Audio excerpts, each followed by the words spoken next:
By the summer of 1943, the skies over Germany had become a killing ground. Day after day, massive formations of American B-17 flying fortresses and B-24 Liberators thundered across German airspace at altitudes exceeding 20,000 feet. Their bomb bays laden with high explosives destined for the Reich's industrial heartland. At night, British Lancaster and Halifax bombers picked up where the Americans left off, guided by increasingly sophisticated navigation aids that allowed them to find their targets even through cloud cover and darkness.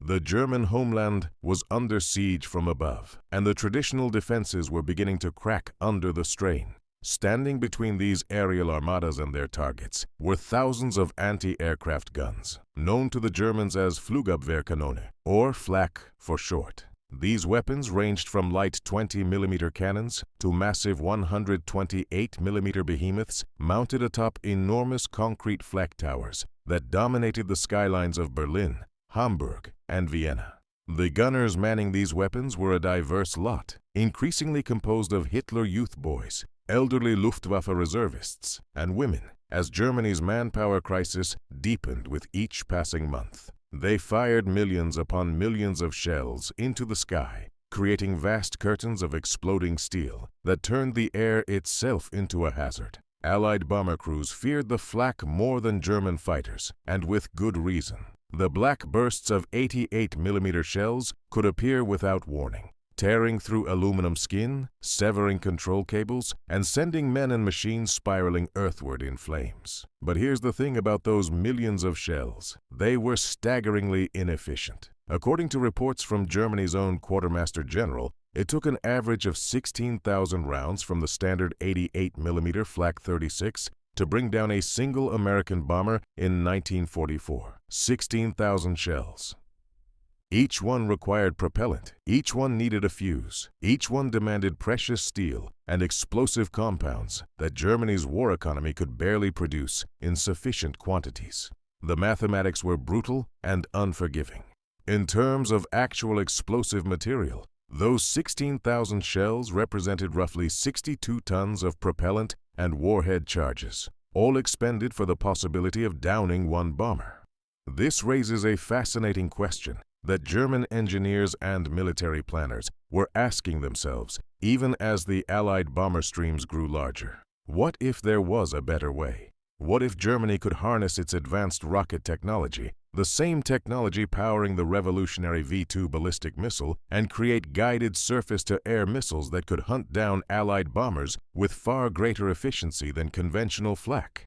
The concept was tantalizing. Instead of hurling thousands of shells in the general direction of enemy aircraft and hoping for a lucky hit, why not send up missiles that could actively pursue their targets, guided by radio commands from operators on the ground? This wasn't science fiction. By 1942, German engineers had already begun developing several surface-to-air missile systems with names drawn from mythology and nature. Wasserfall, meaning waterfall. Rheintochter, the Rhine maiden. Schmetterling, the butterfly. Enzian, named after the mountain gentian flower. These weapons promised to revolutionize air defense, offering the possibility of destroying Allied bombers with a fraction of the resources required by conventional flak. Some German officials, including Armaments Minister Albert Speer, would later claim that if these missiles had been deployed in substantial numbers from the spring of 1944 onward, they could have essentially stalled the Allied strategic bombing offensive. But they never were deployed. Not a single operational guided surface-to-air missile ever defended German airspace during World War II. The reasons why form a case study in technological ambition, colliding with organizational chaos, competing priorities, and the fundamental challenge of developing revolutionary weapons while fighting a losing war on multiple fronts. Today, we're going to examine whether German surface-to-air missiles could truly have been an efficient alternative to flak, or whether they represented yet another example of Germany's tendency to pursue wonder weapons instead of focusing on practical, achievable solutions. The story begins not with the desperate defensive battles of 1943 and 1944, but years earlier, in the aftermath of Germany's defeat in the First World War and the restrictions imposed by the Treaty of Versailles. The origins of German anti-aircraft missile development can be traced back to the curious loopholes left in the 1919 Treaty of Versailles. The victorious Allies had been thorough in their restrictions on German military capabilities, severely limiting the size of the army, prohibiting tanks and heavy artillery, and constraining the types of weapons Germany could develop. However, the treaty's authors, products of the First World War's static Western Front and primitive aerial combat, could not have anticipated the military potential of rocket technology. Rockets were mentioned nowhere in the treaty's restrictions. This oversight didn't escape the notice of forward-thinking German military officers. As early as 1929, Colonel Karl Emil Becker of the Army Weapons Board began directing studies into the military applications of rocket weapons. By 1930, he had assigned Captain Walter Dornberger to investigate their potential. This was the same Dornberger who would later become the military head of the program that produced the V-2 ballistic missile, working alongside the brilliant young engineer Wernher von Braun. But in those early days, the focus was on unguided rockets. The technology for controlled, guided flight simply didn't exist yet. German engineers and amateur rocketeers experimented with liquid propellant engines, gradually mastering the complex chemistry and engineering required to harness controlled explosions for propulsion. By 1932, when von Braun was completing his graduate studies, the basic principles were understood. What remained was transforming those principles into practical weapons. The first serious specifications for an anti-aircraft missile emerged in early 1941, when the Luftwaffe laid out requirements for what they envisioned: radio-controlled missiles capable of reaching the altitudes where enemy bombers operated. At this point, the concept was still highly theoretical. The guidance systems needed to steer a missile toward a moving target didn't exist. The proximity fuses required to detonate a warhead near a bomber, rather than requiring a direct hit, were beyond German technological capability. Even the basic question of how to track both the missile and its target simultaneously remained unanswered. Despite these challenges, 2 independent projects were initiated. But here's where the story takes its first turn toward dysfunction. The Luftwaffe leadership, despite authorizing the projects, provided minimal support. Resources were scarce, and the Reich was focused on offensive weapons that could help win the war quickly. Defensive weapons like anti-aircraft missiles seemed less urgent when Germany was winning. Then came a devastating assessment. In late 1941, a detailed report outlined the immense technical challenges facing any guided anti-aircraft missile program. The guidance system problem was particularly severe. The radar technology needed to track targets at night or in bad weather was primitive. The radio control systems that would allow ground operators to steer missiles were unreliable and vulnerable to jamming. The proximity fuses that would allow a missile to detonate when merely near a target, rather than requiring a direct hit, were theoretical at best. As a result of this sobering analysis, the anti-aircraft missile program was effectively deprioritized. Instead, Germany focused on rocket-powered interceptor aircraft like the Messerschmitt Me 163 Comet. The historian Ralph Schabel would later note that this cancellation was probably a sound decision at the time, given the fundamental technical challenges that needed to be solved before anti-aircraft missiles could become practical weapons. But strategic circumstances have a way of forcing reconsideration of even the most difficult technical problems. By September 1942, the strategic situation had changed dramatically. Germany's invasion of the Soviet Union had stalled before Moscow during the brutal winter of 1941-42.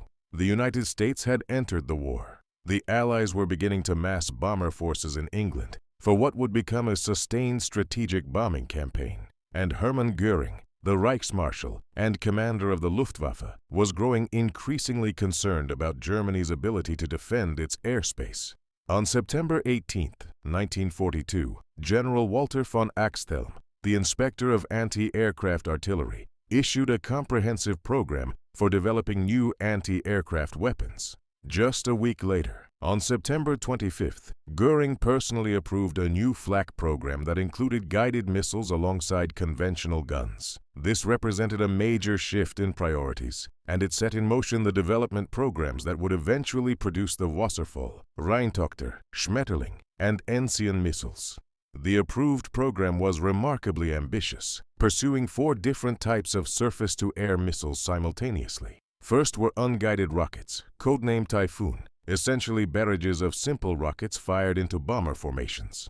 Second were target-seeking guided rockets like the Enzian, which would theoretically incorporate some form of autonomous guidance. Third were operator-controlled optical guided rockets like the Rheintochter and Schmetterling, where a human operator would guide the missile using a joystick while watching through an optical sight. Fourth was the radar-guided Wasserfall, the most sophisticated and ambitious of all the projects. This multi-pronged approach might seem sensible, a way of hedging bets on different technologies, but it also revealed a fundamental problem that would plague German weapons development throughout the war: the inability to focus resources on a single, achievable solution. Neither Göring nor Hitler seemed aware of, or perhaps they simply didn't care about, the tremendous fragmentation this caused in Germany's engineering and research capacity. Think about what was happening simultaneously. Engineers and scientists were working on surface-to-air missiles. Other teams were developing surface-to-surface missiles like the V-1 and V-2. Still others were pushing forward with revolutionary jet aircraft like the Messerschmitt Me-262 and the Arato R-234. Research into air-to-air missiles was ongoing. All of these programs competed for the same limited pool of skilled engineers, the same scarce materials, the same overworked production facilities. A major conference held in early 1943 brought together leading members of the military, industry, and research establishment to discuss these various projects and assess their feasibility. It was at this meeting that the members of the V2 program, with their hard-won practical experience, pointed out something crucial to the Luftwaffe generals. The guidance system remained a major unresolved issue for surface-to-air missiles. The V2, after all, was essentially an unguided weapon, a ballistic missile that could hit a city-sized target if you were lucky.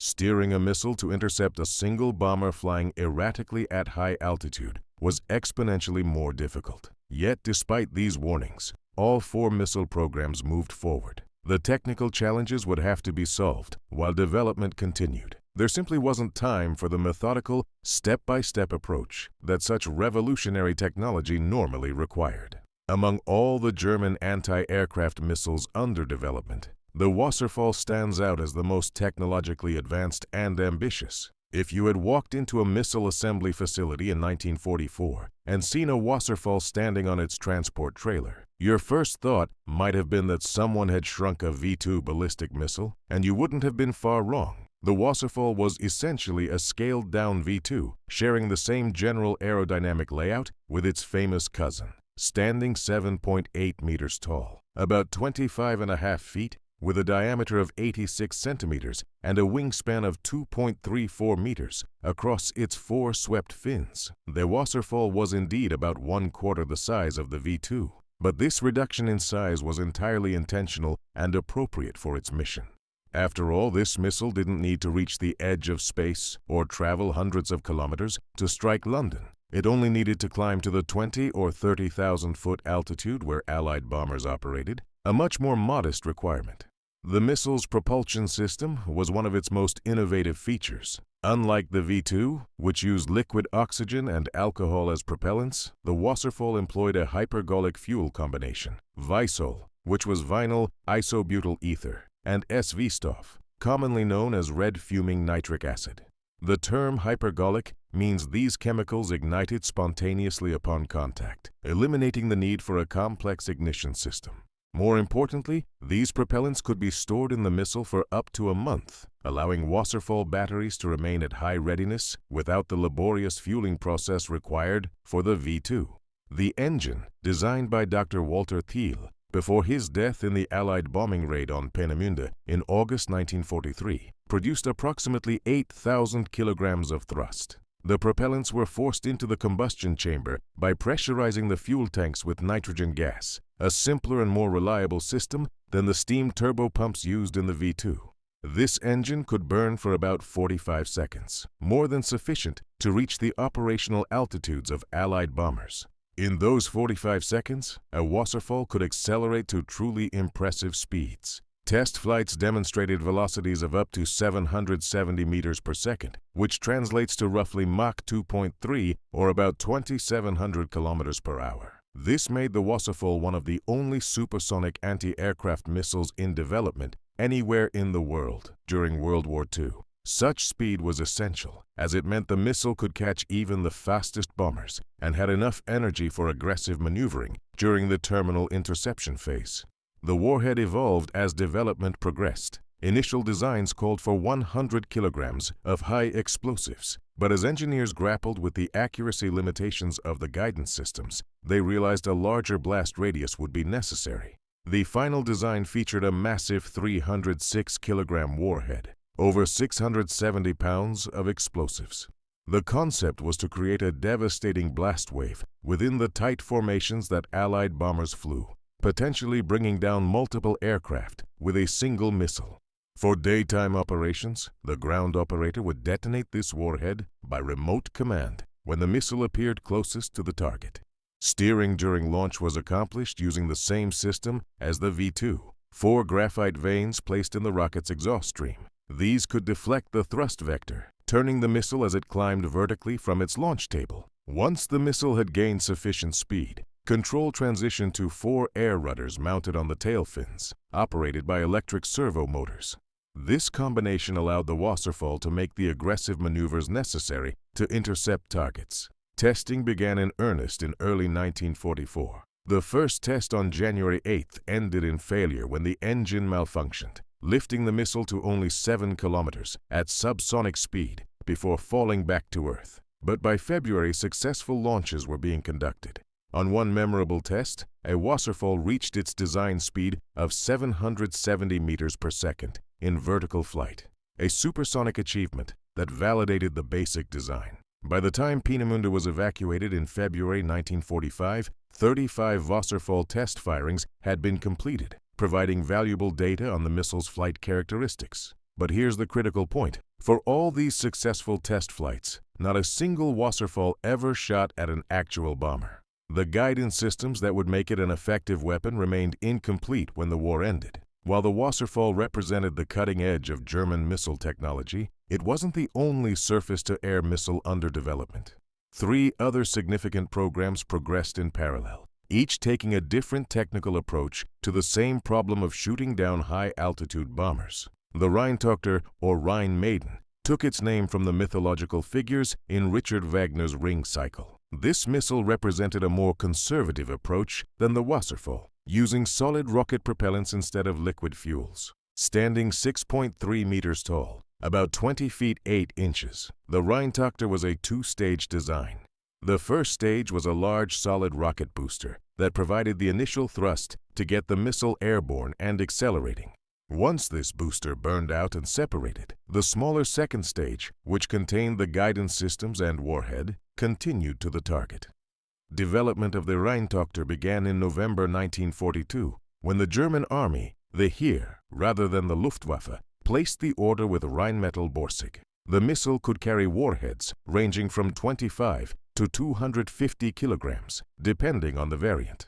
3 main versions were developed: the R1, R2, and R3. The R1 and R2 were subsonic, but the R3 achieved supersonic speeds of up to 400 meters per second. Testing started in August 1943 near the town of Leba in occupied Poland. The trials revealed both promise and problems. The R2 version showed no improvement over the R1 and was dropped from development. The R3 showed better performance, but by the time it was ready for state trials under General Dornberger's supervision at Peenemünde, Germany's situation had deteriorated badly. 82 Rheintochter test flights were conducted before the program was cancelled on February 6, 1945, as resources were redirected to the Jägernaut program, the emergency fighter program that prioritized conventional interceptor aircraft over experimental missiles.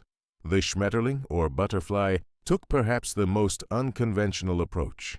Smaller and lighter than its counterparts, at just 3.6 meters tall and weighing 420 kilograms at launch, the Schmetterling was designed to be fired at an angle rather than vertically. It used a combination of solid rocket boosters for the initial launch phase and a liquid-fueled sustainer engine for the cruise phase of flight. This two-thrust system allowed the missile to maintain a relatively constant velocity during its flight to the target, which simplified the operator's task of guiding it. The Schmetterling's warhead was modest at just 40 kilograms, reflecting the designer's confidence that their guidance system would allow for precise enough targeting that a massive blast radius wouldn't be necessary. With a flight time of 50 seconds and speeds up to 210 meters per second, it was the slowest of the major German anti-aircraft missiles, but potentially the most accurate. Development accelerated in 1943, and flight testing began in May 1944. By the war's end, 59 launches had been conducted, with 29 deemed successful. The missile was actually approaching production readiness, with plans calling for 3,000 missiles per month. But these plans existed only on paper. The industrial capacity to produce such quantities while maintaining production of fighters, conventional flak guns, and all the other weapons Germany desperately needed simply didn't exist. Finally, there was the Enzian, named after the mountain gentian flower. This missile had perhaps the most distinctive appearance of all the German surface-to-air missiles. Its design strongly resembled the Messerschmitt Me 163 Comet rocket interceptor, featuring swept wings and the same flying wing configuration. This wasn't coincidental. The Enzian was developed at the same test center at Oberammergau, where the Me 163 was refined, and both projects shared some design philosophy. At 4 meters in both length and wingspan, fully loaded, the Enzian weighed 1,800 kilograms, making it one of the heavier designs. But what really set it apart was its massive 500-kilogram warhead, designed to create a blast radius of 45 meters. The concept was simple and brutal. Fly the Enzian into the middle of a bomber formation and detonate it. The resulting explosion didn't need to score direct hits. The shockwave alone could tear wings off bombers, rupture fuel tanks, or cause enough structural damage to send aircraft spiraling out of formation, where they would be easy prey for conventional fighters. The Enzian used 4 Schmitting solid fuel boosters for takeoff, providing 7,000 kilograms of thrust to get the heavy missile airborne from its launch rail, which was typically mounted on a modified 88mm or 105mm flak gun pedestal. Once airborne and accelerating, a liquid fuel sustainer engine took over, eventually giving way to a simpler design by Drs. Conrad and Beck that used the same hypergolic propellants as the Wasserfall. Flight testing commenced in April 1944, with approximately 38 test flights conducted. The results were mixed, with only about 30 to 35% of tests being fully successful. Control problems plagued the design, partially because the engineers hadn't fully grasped the importance of aligning the missile's center of gravity with its thrust line, resulting in off-center thrust that could make the missile tumble. These issues were gradually resolved, but time was running out. In January 1945, when the Luftwaffe ordered the cancellation of most missile programs to concentrate resources on the Me-262 jet fighter and the He-162 jet interceptor, the Enzian was judged to be further from operational readiness than the Schmetterling and was terminated.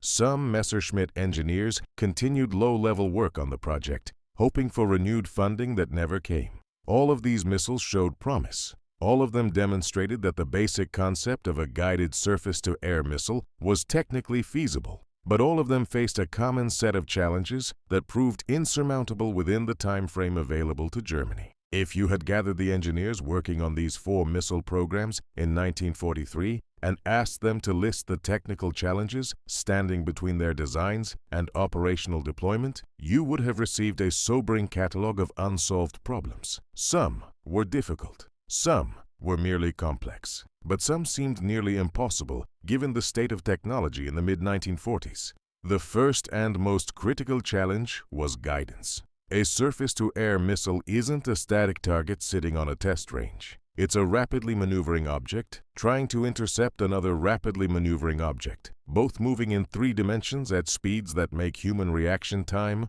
almost irrelevant. The guidance system had to solve 3 problems simultaneously: detect the target, track the missile, and compute the interception course. For daytime operations against visible targets, the Germans developed optical guidance systems. The simplest, codenamed Burgund for the Wasserfall, used 2 operators with optical tracking devices. One operator tracked the target bomber through a telescope, The other operator tracked the Wasserfall missile through a separate telescope. An analog computer called the Einlenk-Rechner, or initial course computer, calculated the course needed to bring the missile from its vertical launch onto a collision path with the target. The missile operator used a joystick to send radio commands to the missile, steering it to follow this computed course. This sounds workable in theory, but consider the practical difficulties. The missile operator had to keep a small, rapidly moving object in his telescope's field of view, while simultaneously manipulating controls to guide it. The target operator had to maintain a lock on a bomber that was taking evasive action. The radio link between the ground station and the missile had to remain reliable despite interference, jamming, and the electrical noise generated by the missile's own systems. And all of this had to happen in less than a minute, the typical flight time of an engagement. For night operations or combat in bad weather, optical systems were useless. You can't track what you can't see. This required radar guidance, and here, the challenges multiplied exponentially. A radar guidance system needed separate radar sets to track both the target and the missile. These radars had to be powerful enough to detect objects at ranges of 20 to 30 kilometers and altitudes up to 15,000 meters. They had to update their tracking information rapidly enough to account for the high speeds involved, and they had to feed this information to computers that could calculate interception courses in real time. In 1943, German radar technology simply wasn't up to this task. The most advanced systems, codenamed Elsass and Brabant for the Wasserfall program, were still under development.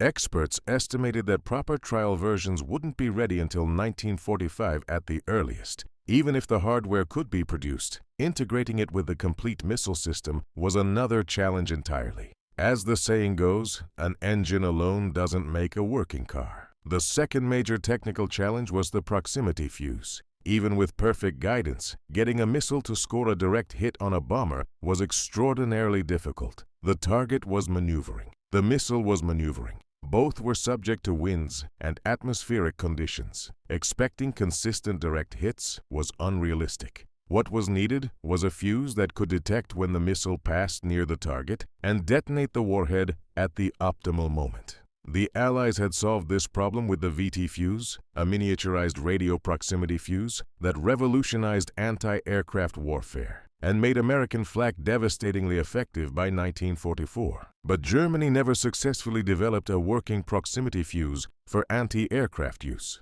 They understood the principle, and more than 30 different proximity fuse designs were developed or researched for anti-aircraft applications, but none ever reached service. The technical challenges of creating a reliable fuse that could survive the acceleration forces of launch, function reliably in the electromagnetic environment around a rocket engine, and accurately detect targets at the right range proved too difficult. Without a proximity fuse, missile operators had to rely on manual detonation, triggering the warhead when they judged the missile to be closest to the target. And this added yet another layer of difficulty to an already complex engagement and significantly reduced the probability of a kill. Beyond guidance and fuses, there were numerous other technical challenges. Understanding the flight characteristics of missiles in vertical or near-vertical flight paths required extensive testing. The quality control demands of mass-producing complex guided weapons were far more stringent than for conventional shells. The hypergolic fuels used in some missiles were corrosive and dangerous, requiring special handling procedures and storage facilities. The list went on and on. Each of these challenges could be solved given enough time, enough resources, and enough skilled engineers. But Germany in 1943 and 1944 was running short of all three. While engineers struggled with the technical challenges of actually making anti-aircraft missiles work, another set of problems was undermining the entire program at the organizational and strategic level. These problems stemmed from the chaotic nature of German weapons development and the fundamental incompetence of much of the Nazi leadership. The historian Ralph Schabel identified a striking paradox at the heart of German military doctrine. At the operational level, German commanders excelled at the principle of Schwerpunkt, or focal point, concentrating forces at decisive points to achieve local superiority. This principle drove the success of blitzkrieg tactics and many of Germany's early victories. But at the grand strategic level, especially when it came to weapons production and development, the principle of focused effort was essentially non-existent. Consider the sheer number of parallel developments underway simultaneously. The Army was developing the V-2 ballistic missile and investigating surface-to-air missiles. The Luftwaffe was developing the V-1 cruise missile, multiple surface-to-air missile designs, air-to-air guided missiles, and revolutionary jet aircraft. Different firms were competing to produce similar weapons, with little coordination between them. Resources were scattered across dozens of projects, with shifting priorities determined more by which general or minister had Hitler's ear that week than by any rational assessment of military necessity or technical feasibility. The root cause of this chaos was simple. The top Nazi leadership, with rare exceptions, lacked the technical competence to make informed decisions about which programs deserved priority. Hermann Göring, the Reichsmarschall and head of the Luftwaffe, was a spectacular example. By 1943, he was physically deteriorating, grossly overweight, addicted to morphine, and demonstrably incompetent at managing the air force he commanded. When he observed the first Wasserfall test launch in 1944, witnesses described him as uninterested in the proceedings, wearing a fantastical outfit and downing pills every few minutes. This was the man making decisions about which anti-aircraft weapons should receive priority. Hitler himself oscillated wildly in his support for various programs, depending on his mood and the war's fortunes. When Germany was winning in 1940 and 1941, he showed little interest in defensive weapons like anti-aircraft missiles or even the V-2. Why bother with rockets when the war would be over soon? But as the tide turned and Germany found itself fighting a defensive war, suddenly every experimental weapon became a potential wonder weapon that might turn the tide. This led to frantic shifts in priority that disrupted production schedules and wasted resources. Albert Speer, who became Reich Minister of Armaments and War Production in 1942, tried to bring some order to this chaos. He was more competent than most Nazi leaders and understood the need for rational prioritization. But even Speer faced insurmountable obstacles. He had to work within a system where multiple agencies competed for control of weapons programs, where Hitler's whims could override any carefully laid plan, and where the fundamental strategic question of whether Germany should focus on offensive or defensive weapons remained unresolved. The fragmentation of effort was staggering. The pool of qualified engineers and technicians was finite, and similar expertise was needed for multiple programs.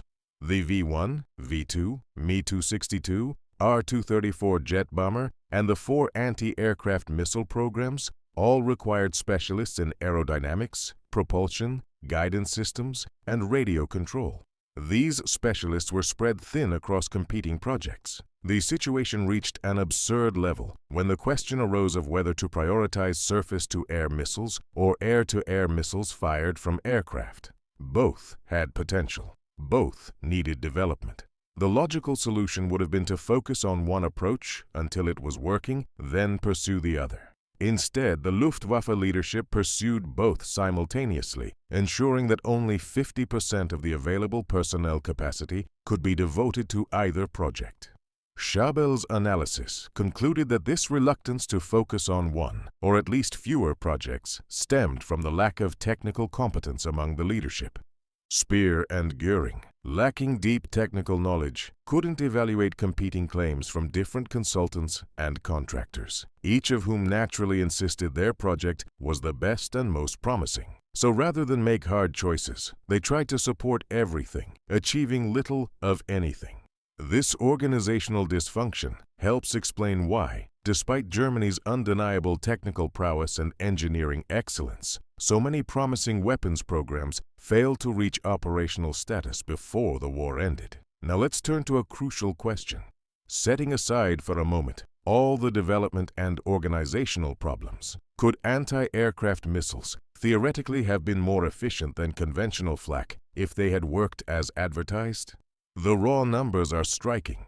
According to reports from Germany's Quartermaster General, the amount of ammunition required to shoot down a single Allied bomber varied significantly by weapon type. The standard 88mm Flak 36 required an average of 16,000 rounds per kill in 1944. The improved Flak 41, also 88mm but with a longer barrel and higher muzzle velocity, did better at 8,000 rounds per kill. The 105mm Flak 39 needed about 6,000 rounds, and the massive 128mm Flak 40 required approximately 3,000 rounds per kill. Let's translate those numbers into something more tangible. Explosive material. The 16,000 shells from a Flak 36 represented approximately 62 tons of propellant and high explosive charges. The Flak 41's 8,000 rounds came to about 51 tons. The 105mm gun's 6,000 rounds meant 45 tons of explosives.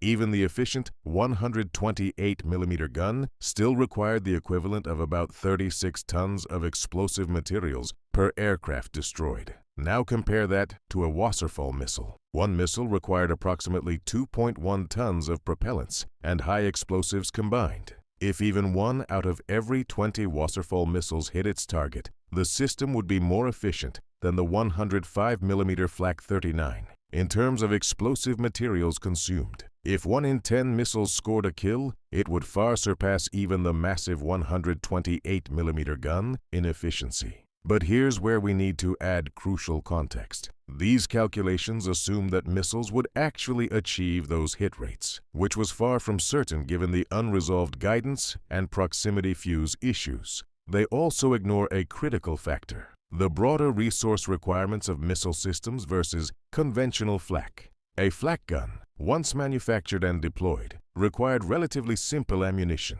Steel shells, conventional explosives, and time fuses were well-understood technologies that Germany could produce even with its industry under heavy bombardment. The guns themselves, while requiring skilled crews, didn't need electronic equipment beyond basic rangefinders and predictors. A guided missile was a different proposition entirely. Each Wasserfall or Enzian represented a complex piece of equipment requiring precision manufacturing, electronic components, specialized fuels, and sophisticated ground support equipment. The guidance systems required advanced radios, optical devices, or radar sets, all of which demanded resources that Germany was increasingly short of, particularly rare earth metals needed for electronic components. There's also the question of response time and saturation. A flak battery could engage multiple targets in quick succession. Gun crews could reload and fire again within seconds. But a missile battery, once it had launched its missiles, required time to reload, refuel, and prepare for the next engagement. If 100 Allied bombers appeared simultaneously over a target, a flak battery could throw up continuous fire against all of them.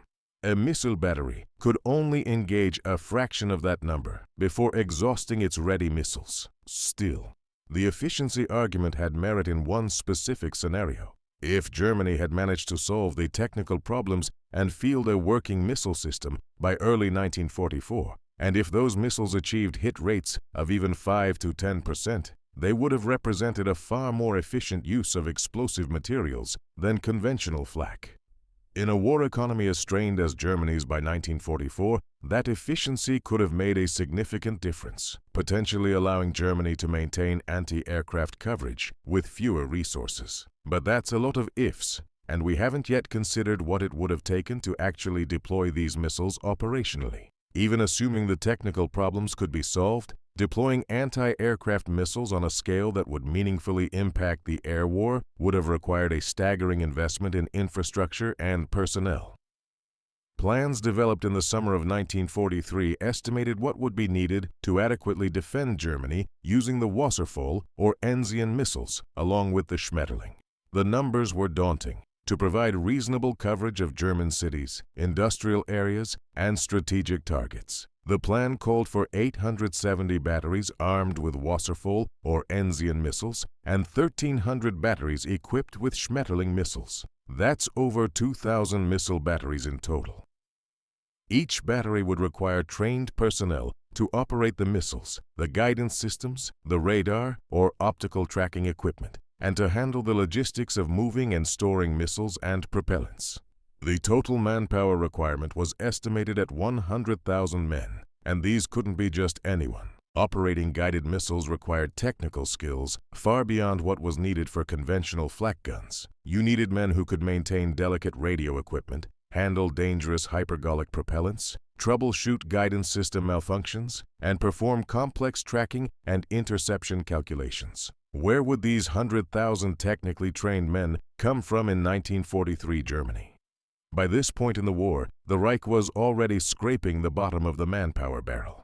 Anti-aircraft units were increasingly staffed by Hitler Youth boys, women auxiliaries, and elderly Luftwaffe reservists. These personnel did heroic work with conventional flak guns, which were relatively straightforward to operate. But expecting them to master the technical complexities of guided missile systems was unrealistic. The infrastructure requirements extended beyond just the launch batteries themselves. Each missile site needed protection against low-level attacks. Allied fighter bombers and ground attack aircraft were growing increasingly bold, and an undefended missile site would be an inviting target. The plans called for 5 to 6 kilometers of medium and light flak gun coverage around each missile site. This meant that building a missile defense network didn't eliminate the need for conventional flak, it added to it.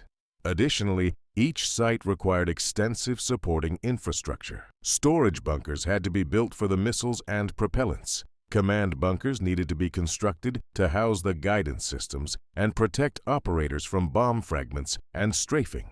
Transport vehicles were necessary to move missiles from storage to launch positions. Fuel tankers were required for the liquid propellants. Maintenance facilities had to be established to service the complex guidance systems and repair damaged equipment. All of this construction would need to happen while Allied bombers were systematically destroying German infrastructure, while materials and labor were desperately needed for other military projects, and while Germany's transportation system was already stretched to the breaking point. Deploying and moving such equipment would have been extremely difficult given that Allied bombing had created a situation where redeployment or construction of major facilities involved significant risks and inevitable delays. The plans existed on paper, carefully calculated, and professionally presented. But the reality was that Germany in late 1943 and 1944 lacked the industrial capacity, the skilled manpower, and the raw materials to build this missile defense network while simultaneously maintaining production of fighters, conventional flak guns, tanks, ammunition, and all the other weapons needed to fight a multi-front war. There's one final factor to consider in assessing whether German anti-aircraft missiles could have been an efficient alternative to flak: the Allied response. The Allies wouldn't have simply allowed German missile batteries to shoot down their bombers unchallenged. They would have developed countermeasures, and there's every reason to believe those countermeasures would have been effective. The British and Americans had already demonstrated considerable skill in electronic warfare. During the Battle of the Beams, the British had successfully jammed and spoofed German radio navigation systems. They had developed window, known to the Americans as chaff, thin strips of aluminum foil dropped from aircraft to create false radar echoes and overwhelm German radars. During Operation Gomorrah, the devastating series of raids on Hamburg in July 1943, the use of window rendered German night fighter control and flak radar largely ineffective, allowing the bombers to strike with minimal losses. German anti-aircraft missiles relied heavily on radio control links between the ground operators and the missiles. These radio links were vulnerable to jamming. Allied electronic warfare aircraft equipped with powerful jammers could have flooded the missile guidance frequencies with noise, making it impossible for operators to maintain control of their missiles.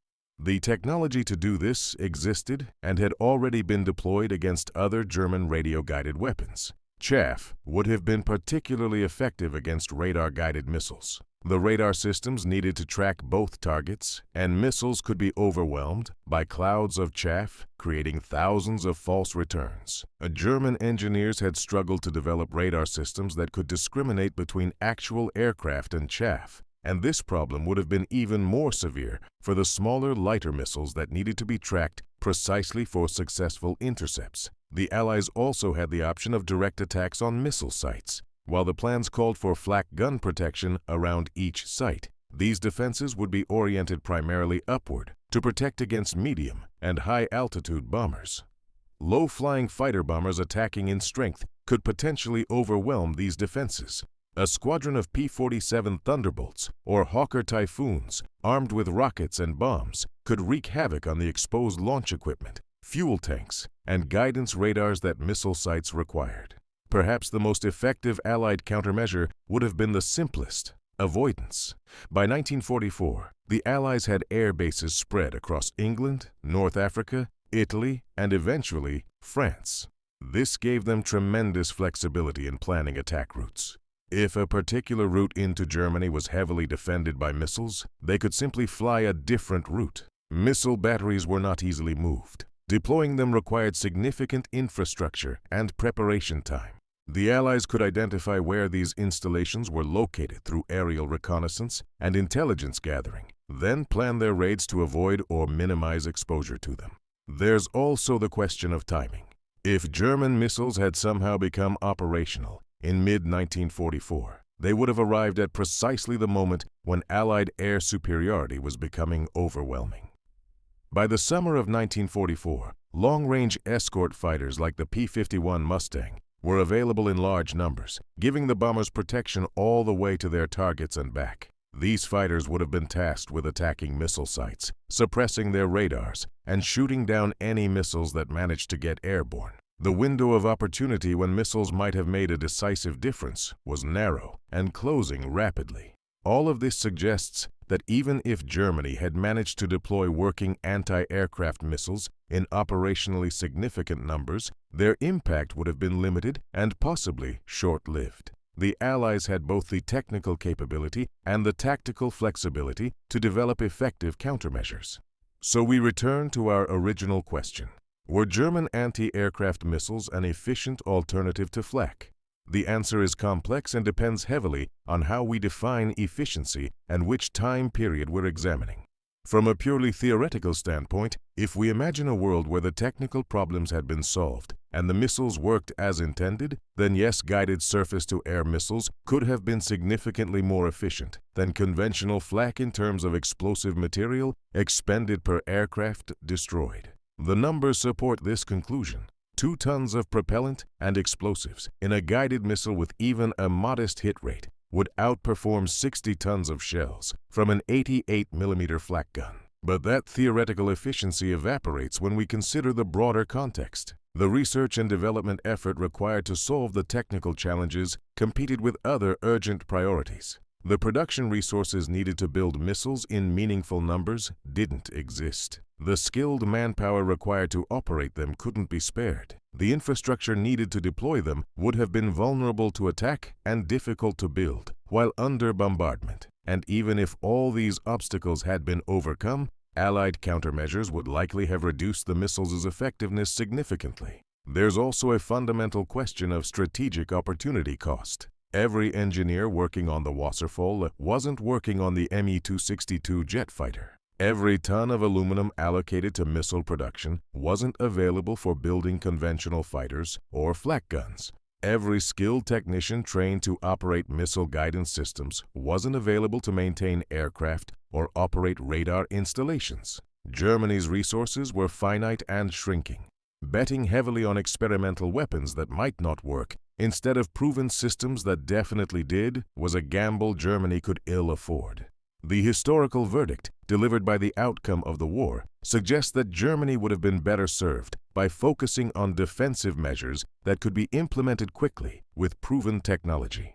More conventional fighters, more Flak guns, better trained crews for existing systems. These boring, incremental improvements lacked the appeal of wonder weapons, but they represented a more efficient use of scarce resources. Yet we shouldn't completely dismiss the German missile programs as failures. While they never influenced the outcome of World War II, they profoundly shaped the post-war world. The Wasserfall directly influenced later surface-to-air missiles in multiple countries. The Americans studied it intensively, leading to the Hermes program. The Soviets captured Wasserfall documentation and hardware, using it as the starting point for the R-101.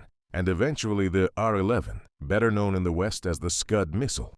The French developed the R-04, based on Wasserfall technology. The basic concept of radio-guided surface-to-air missiles, proven feasible by these German programs, became a cornerstone of air defense systems throughout the Cold War. In the end, German anti-aircraft missiles represent a case study in how technical excellence alone cannot guarantee military success. They needed not just brilliant engineers, but also competent leadership, focused priorities, adequate resources, and sufficient time, all of which Germany lacked by the time these programs reached critical stages of development. They were an efficient alternative to Flak on paper, but in the brutal reality of total war, paper efficiency doesn't shoot down bombers. Only actual, working, deployed weapon systems do that. And Germany ran out of time before its missiles could make the transition from experimental prototypes to operational weapons. The question isn't whether the concept was sound. It was. The question is whether pursuing it made sense given Germany's circumstances, and the historical evidence suggests it did not. Sometimes the most efficient weapon is the one you already have, even if it requires 16,000 shells to bring down a single bomber. If you found this deep dive into World War II technology fascinating, make sure to hit that like button and subscribe to the channel. We've got plenty more stories from history's most intense conflict coming your way. Until next time, keep exploring the past to understand the present.